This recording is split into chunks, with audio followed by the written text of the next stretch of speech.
it's Bro Girl and we are out on the pollinator pathway today. This pathway connects Britt and the Botanic Garden, so if you've never been out here before, be sure to check it out. It's a great space to be doing what we're doing today, which is creating this. This is a journey stick, and these were originally created by Aboriginal people in Australia, but I'm going to show you how to make one today. So follow along and I'll show you how to make this. So before you start collecting, make sure you got your stick. Make sure you have whatever you're going to use to attach your items to the stick. I also have a pair of scissors, but you could also use maybe hand pruners or something like that, so that if you're collecting a piece of grass or something, you can cut it easily. If you don't have scissors or hand pruners, you can just use things that have maybe fallen on the ground and things like that, so you don't have to cut anything. Your journey sticks can also be a theme, so maybe your theme is you want it all to be different types of grasses, or maybe you want it to be all pieces that fell from a tree or something like that. So journey sticks, ours ended up looking like this, but this is how it started. So you can use a lot of different materials, but it all starts with the stick. So the longer the journey you're going on, the bigger the stick you're gonna wanna use. But I was just going on a short walk today, so I just found one this size.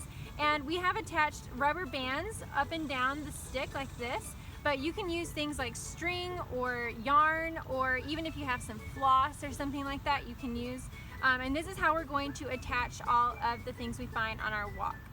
So journey sticks, like I previously mentioned, were created by Aboriginal people in Australia, and that was because when they go on long journeys, they would collect things along their way so that they could have things that they could remember when they got back home to tell their family and friends about what they experienced.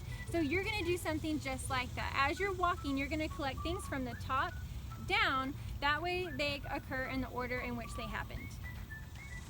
So remember, before you start collecting, make sure you have permission to collect wherever the area is you're working, and make sure you have an adult with you or someone who can help you identify the plants you're collecting, because you don't want to collect anything like poison ivy, or you don't want to collect items like broken glass or something harmful.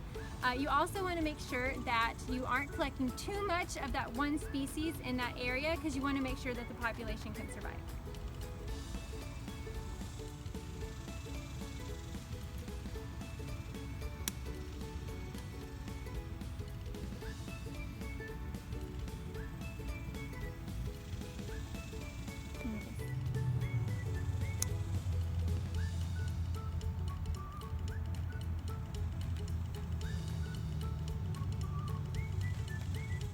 So once your journey stick is complete, take a moment to sit down and reflect on the things you collected. So why did you collect each item? What makes each item unique?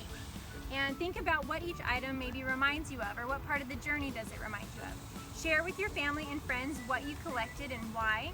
And if you want to take this further, you can actually put yourself in the shoes of an Aboriginal person or even a Native American and think about what would they have collected and why, and what would their journey have looked like. Thanks so much for coming along on this journey with us. We can't wait to see what you all create.